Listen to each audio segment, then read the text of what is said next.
I need to get clothes. I need to get clothes. You feel me? So. Okay, so that's what got you into the fashion part. Yeah, basically. So what got the actual? You said Kibo? Yeah, his name is Kibo. Okay, so what made the design for Kibo? So I was able to get to a point where I was able to play professional. You feel me? And so I was in Italy, and while I was in school, I actually did graphic design, and so I had my computer. And I was fresh going to, I was playing ball in Italy. And it was one day I was just sitting at my computer, just after, like a day of practice, whatever, and just got on my computer and created them. Just came out of nowhere, I don't even, that just happened. So how you know that was it? Like, how did you know that was the thing you were sticking with? A lot of it was just like a feeling, bro. Like sometimes I never felt like that before, so it was just like, it was too like in my head definite, Okay. It was too definite in my head for me to be like even try to fight or resist it, So was your nickname Boog before Kibo? Yeah. Was created? So Kibo came from, I was born in Pittsburgh. Feel me? My mom was from Philly. Oh, where? Okay, so you from PA? Okay. So I was born in Pittsburgh. Feel me? That's what I just told you. My dad went to school at Pitt. Mm-hmm. You feel me? That's where he met my mom. You feel me? That's how that. So is your dad from Pennsylvania? He's from Detroit. He's from Detroit. Okay, so your dad's from Detroit, your mom's from Pennsylvania. Yeah, she's from Philly. From Philly, okay. Yeah, so I just ended up, like, after I was born there, just went to Philly and then moved to North Carolina. Okay. Yeah. So when did you move to North Carolina? I was a kid, man. I was a kid, young, going back and forth between the two, through like school. Okay, so you didn't really have which one would you say is your home? I know, I could really say, at one point I was, really in Philly. My mind was in Philly. Things I had going on up there, my family and stuff, and then I had school. I didn't really make friends until, right before people started going to high school, that type of stuff, like middle school, like 8th grade. But at that time, I was playing basketball. I went to middle school. I went to middle school, high school, and Raleigh. But at the same time, I was playing AAU ball in Philly. Oh, so you was playing basketball in Philly while you was doing school over here? Yeah. God, that had to be a lot of work right there. That's where my mom is from, so it was secondhand nature. Okay. You know what I'm saying? So I spend a lot of time out there. Okay. That's what's up. That's what's up. So like Kibo came. So when going back to it, Kibo came from a nickname when I was in Pittsburgh. Okay, so that was a nickname for you. My cousins and aunts gave that to me when I was a kid. Yeah, when I was like a baby, called me Kibo. And then it transitioned. You gave him that name. I gave this character that name because that's what that feeling that I remember, Okay. So because it's like my first creation that I actually like, because it wasn't looking like this at first. I developed it. Okay, so that wasn't the first rough draft. Yeah. Okay. So what made you said it felt right? Yeah, I started this whole thing back in 2017. That's when I created, Boog Anonymous as a sense. I got the name Boog, when I was at ECU, when I transferred. Okay, so, all right, this whole basketball thing is crazy. So I went to Robert Morris University. It's a private school, D1 school. Okay. Like a prep school type. Yeah, at that time, I went to military school, and so I was it was like a post grad. Our same conference was like Fitchburg Military School, Hargrave. So we were playing against high-ranking guys. So different teams, our coaches had different relationships with different coaches. Just trying to recruit kids. Ended up going to Robert Morris University the year before. They played Nova. They beat Nova in the NCAA tournament. Oh, okay, so this was a legit school. Yeah, the good school. Yeah. I don't know what they did. I can't remember. It was something that happened, but it ended up me going there, and I just liked the culture. The coach at that time. His name Andy too, good guy in a sense. When it came to off the court, but when it came to it, when it comes to the basketball, it's basketball. So he's a competitor. If you're not ready for that, a lot of kids will fold. And I liked it. Okay. So you was up for the challenge. Yeah, I was. But me being a bigger guy, different things. We had this thing called 10 and 10s, bro. You had to run 10 sprints in a minute. Ooh. You feel me? 10 times. In 1 minute. So 1 minute, you had to do 10 sprints, but you got to do that 10 times. Oh, okay. So you're doing 100 sprints in 10 minutes. Shit. Yeah. Okay. Type of stuff, That's the type of athlete guys, we were playing against, So I ended up going to ECU, transferred there. Boog. That's what somebody gave me the nickname when I first got there. I was just doing different moves and stuff, practice, try, that's how it go.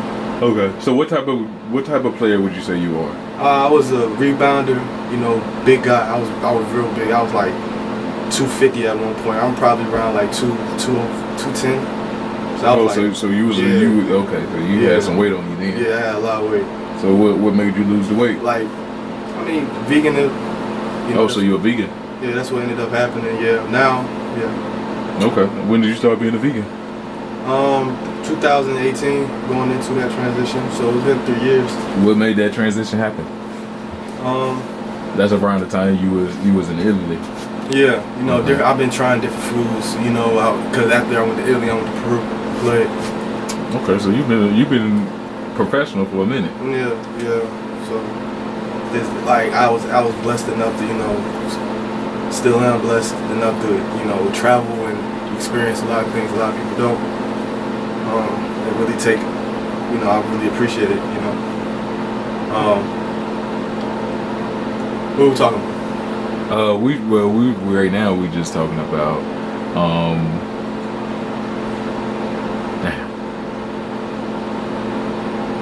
Yeah, we was talking about the nickname. So yeah, Boog. So I just took off Boog. So this Boog Anonymous, it stuck with me. And what Boog actually means is be original over generic. Be okay. Original over generic. That's BOOG. Oh, that's what's up. Yeah, and so it's just the concept that that I feel like everybody wants to be their own unique self. That people understand. Oh, that's that person. And that's what my brand. That's what Boog Anonymous represents. Kind of like individualism. Yeah, it's your individual thought process. Because everybody is always put in categories. But that's not what we're about. Do you feel like you was put in the categories when you were growing up? Shoot, I feel like if you're a black man, that's what already happened. Sure. So I don't even think about it like that anymore. It's like it's like, what can I change? You feel me? Because now it's when I'm to a point where I have to represent things that is positive in the world. Okay. So going back to being black and being in different countries, did your being black ever be different in other countries, or did it all feel the same? It's always different because it's a culture shock. Being in a different country and being a black man is just me being this tall too, 6'7". Yeah. I'm tall. And I was muscular. That's what happens. It's like when Kobe went to China. You know what I'm saying? Mm-hmm. So people was in awe of you. In a sense, but I wasn't really paying attention to it. I was just really focused on, the people that was around me, and but I seen people looking, seeing people staring. That happens that happens in my life, bro. So. Okay. Yeah. Okay. So it wasn't nothing out of the ordinary which you couldn't handle, pretty much. Yeah. So that's why I stay more in tune with myself, and that's what me having that individual thinking. That's why I want to express it out. That's the reason of Boog Anonymous. You know what I'm saying? because I understand being an athlete, being a pro athlete, you know, playing on teams and, you know, doing certain things that people don't do. You know, understanding that, you know, the team, I mean, at Robert Morris University, we was ranked in the country, top 75, top 50, you know, beat Kentucky on TV, you know. Okay.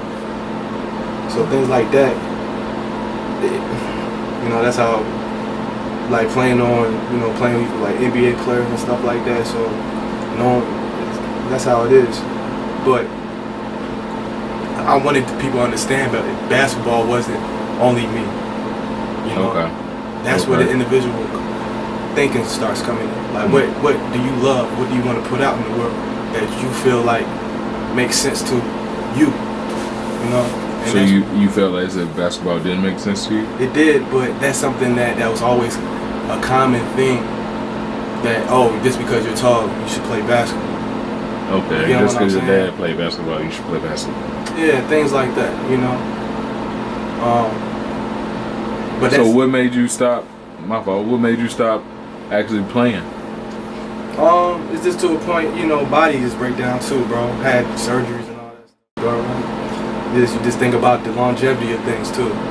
You know, something is always beat up, it's gonna tear down. Yeah. That's the point of life. That is true. So do you regret any of the times? Nah, bro. Can't regret it. You feel like it helped you, it molded you to be who you need to be? Yeah, you know, because that's all I know, you know. And I feel like I'm growing every day, you know, learning things every day. Even when I don't think I'm learning things, I already learned something, you know. I feel that. I understand. So now you are Boog Anonymous. Yeah. Right? What would you say that you are? You say you're a fashion icon? Would you say that you are a symbol? You know, it's so crazy, bro. Like, because when I first got into it, you know, a lot of it was more. The first thing, like, I did my first show ever was doing like digital art. Mm-hmm. I got invited to a little event, you know, that they traveled throughout like 75 countries or whatever. Okay. And they like to come in different cities and they let, you know, the artists have they shine in the showcase. Mm-hmm. And it was crazy how it happened. Only thing I had to do was invite people, and I invited myself like 36 people at my first show, and it ended up being like 5 to 800 people there. Really? Yeah. Okay, so that was a good showing. Yeah, it was a good showing, and it was dope because one of my friends I helped doing his designs in. Mm-hmm. I did the designs for his clothes. That was in the showcase? Yeah, two. Okay. So I had two things. So you had two things at the same time? Yeah. Okay. You know what I mean? Yeah. So like that put my head in a whole different perspective. I was like, and I didn't even think about it. You know, I was like, whoa, I could have my clothes designed and have my art too. You know, and so, you know, and the thing too, I actually had on a shirt too that people liked. You know, they were like, oh, that's a nice shirt. I just had something that I had to, you know, wanted to be myself. You know, wanted to represent who I was. You know? Okay. So if you would like, besides what Boog stands for, if there was something else that you could really like want your people to understand and want the people who follow you and follow your movement to understand, what would you want it to be? You know, so right now I've been, you know, working on something called Peace, Equality, Love. You know, that happened, you know, at the times when, like, George Floyd was killed, you know, mm-hmm. and things, and it made me want to change something, you know. And so Peace, Equality, Love, this happened, this to help in some way and somehow, you know. Giving away face masks was the first thing I did. We did something Juneteenth. You know, my friend Poopy Chapman, a teammate of mine, mm-hmm. He has a podcast now called Take the Stairs. Okay. Yeah, and so he has guys come in too. But at that time, he had an event at Roberts Park down Southside Raleigh, you know. And, you know, I had clothes there. I gave away free face masks, you know. Mm-hmm. Just doing something to give back to my community. Okay. And now is, you know, so this is the thing about Boog Anonymous. So for all my clothes, a percentage of my clothes, of the funds going to Peace, Equality, Love to give back to, you know, the kids at the YMCA's, you know, the homeless people, give them book bag shelter, or, you know, something that just give them a step further in their life, you know. Okay, so people who buy your clothing is actually given to charity too. Yes. At the same time. Yes. They're not just buying for themselves; they're actually helping people. Yeah, they're actually helping people as well. Okay. That's real. That's what's up. That's what's up. Do you have any pretty much any goals for 2021? I know 2020 was crazy because of the corona and shit. Yeah. So, do you feel like you have any goals set right now, or are you just going by the wind? So I could say, even through the times of, you know, corona, I was able to work something out. You know, I have my clothes at Triangle Town Center Mall in Raleigh. Oh, really? Yeah. What store? It's called T-Mania. It's a custom shop. Okay. But I have, you know, consignment. I have my wall over there. I have my clothes in the store. Okay. Yeah. So you really a black owner? Yeah, like actually a couple other stores. One of 1919 Boutique downtown. Chances is also in Triangles too. Okay, so you have a couple different places where your clothes can be found. Yeah. Okay, that's what's up. I'm working on some more actually. You know, I got a lot of, you know, different things that actually recently happened. That, you know, that is going to come. You know, more events and things of that nature. Okay. Hopefully, you know, it works out how it's supposed to. Okay, so you got some things in the cut. Yeah, man. Yeah, you know, blessed for that. You know, through this time. That's what we fuck with. That's what we fuck with. Okay. So, let's find out some deeper stuff into Boog. All right. Yeah. All right. So you said that you was in Peru and Italy and shit like that. Yeah. All right. Did you know? You perused the women over there, or what's up? Yeah, man. You know, I know you're a basketball player over there. So. Yeah, man. So I could say this: I was able to travel. I was able to be in Italy. I was in Salerno, Italy. So that's like 35 miles, 25 miles away from the Amalfi Coast. And you know, and that's 2 hours on the train to Rome, from where Salerno is. Okay. And I went to Naples. I was in Napoli, Naples. You know, used to take the train. You know, we used to see women all the time, man. Like, but you know, I was just like, no, I was just here for my. So you was just here. You was just here for the basketball. Yeah, you know. Even with Peru, even with all the Latino women. Yeah, man, it was, yeah, bro. You know, cause at that time, before I was on 2 teams in Peru. The first team I was at a military base. Okay. So it was just like, I didn't even want to deal with trying to get people in and out. You get what I mean? I'm in a whole different country. You know, this is the Peruvian military. You feel me? Like. Yeah, you don't even want to understand what that is. Yeah, I don't even want to understand what it is. I'm here, I got my pass, and I'm going to keep going. Okay, so you wasn't at a United States military base. You was at the Peruvian military base. Peruvian, yeah. How was that with the language barrier? Google Translate, man. That was your best friend, huh? Yeah, I mean, you know, it was me and another American. He was from Detroit, too. So. Oh, that's what's up. Yeah, man. So we clicked off. We shared a room, but it was a big campus. So we had our own. We can go in the weight room 24 hour, go in the basketball gym 24 hours, a big stadium. 24 hour. We had a pool, like Olympic size pool. You know what I'm saying? Oh, so y'all had anything y'all wanted pretty much. Exactly, bro. So it was that type of situation where I could get right. You get what I'm saying? Get to a point where, you know, it worked out. I won a championship, a regional championship out there. Oh, really? Yeah. Okay, that's what's up. So how is it the without the basketball done, you done with practice and everything? How's the actual life over there? So the life, you know, like the life in Italy is, you know, completely different from how I was in Peru. You know, when I was in Italy, I could say, you know, how I was treated there was different. You get what I'm saying? So I'm not gonna say treated differently, but the way I was living. So I was living in a 4-star hotel in Italy. You get what I'm saying? But then I went to a military base, and then I have my own apartment. You get what I'm saying? So it was all different types of living.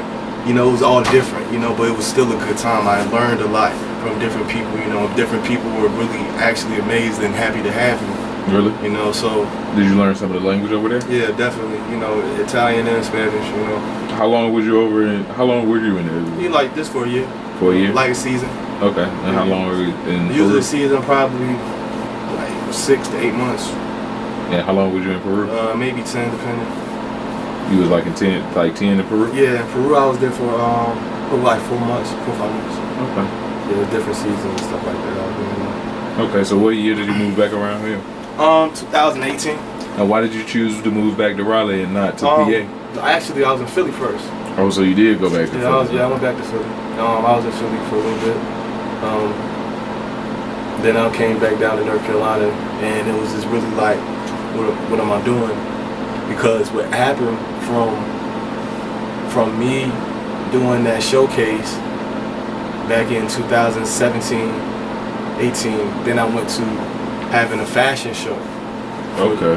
NBA All-Star Weekend, I got invited to. Oh, really? Yeah, be one of the designers during NBA All-Star Weekend. Okay. Yeah. Dang, so you really been in this designing? Yeah, You really had some doors open? Yeah, this connections, man. This, you know, different kids coming up and opportunities that just happen, man. You know. I think people need to understand how important connections is. Man, like this, who you know can get you to where you want to really get to. You know what I'm saying? Because that means that the people that you know are in the field that you want to become successful. You know. I think, connections is something, but then it's more than that. You know, that's something for a whole different discussion. You know. Okay. Yeah, so you had some stuff. We'll talk about it. We'll get to it. Yeah, bro. It gets deeper than that. But yeah, you know, it goes back to this like friends. So I have one of my friends, Iris Olivia. You know, from Raleigh. You know, I met her in high school. Knew that she did the modeling thing, but you know, we was always friends. You know, and I had the fashion show, and I had, you know, at that time I was working on the pieces, you know, and I said, hey, look, when I get to Charlotte, because it was in Charlotte, it was 2019, that's when they had the All-Star Weekend. And so when I get to Charlotte, you know, I would like for you to help me, you know, get my models together and make sure they know what they're doing, you know, get them prepared. And she was willing to do it, you know. Oh, really? Yeah, she was willing to do it. So. Okay, so she really was a big help in your Yeah, I could say it's a machine. You know what I mean? So everybody has their part to it. Their part to it. And she, you know, ended up even after it was crazy because after she helped me, she was on Married at First Sight. Oh. Yeah, off of E. Yeah, it's crazy. Okay. Yeah, she told me, she said, "Key, don't tell anybody." I said, "I won't." You know, and then like months later, man, she was on. She was on. That is crazy. That is crazy. And it was funny, bro, because the guy's name, guess what it was? What? Keith. It was funny. That's crazy. Yeah, but it was dope, bro. Like, I was like, yo, that's so cool, bro. Like, because now I understood. You like, it could be anybody at any time. It's just all about the time that you put in. That's how you put your time in. And how you put your time in. That is true. Okay. So, any last things you want to say? Any new things that you know that just coming out? I know that you had a hoodie that just came out recently. Yeah, man. You know, a lot of that is just, you know, working with, you know, different guys. Because I help with Futures TV too.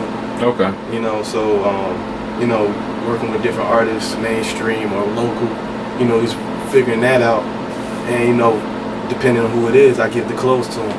Okay. You know what I'm saying? Just off the strength, you know, just made that connection. It's depending on who you are, you know, because this like me being a critic or being just a fan, you know, I can tell who's original from who's trying to copy somebody else that we already seen. You know what I mean? Like I never seen somebody like Kodak Black. Yeah. You know what I'm saying? No, I understand. Lil Wayne. You know, these guys, Gucci, like these are personalities, these are people, you know, who that put themselves ahead in the forefront. You feel me? Like that's what being who Boog Anonymous is, you know. Somebody like a Steve Jobs or Bill Gates, Warren Buffett, you know. Okay, so one of a kind type of person. One of a kind. You know, that's who you are. And your talents is always gonna show. Okay. That's what's up. That's what's up. Yeah, man. I appreciate you for having me, bro. No problem, man. You want to go ahead and give out your social media and everything, get people to follow you? Yeah. Give out your website. Yes. Booganonymous.com. Boog Anonymous. BOOGANONYMOUS.com. Everything, social media platforms, everything. Boog Anonymous. BOOGANONYMOUS.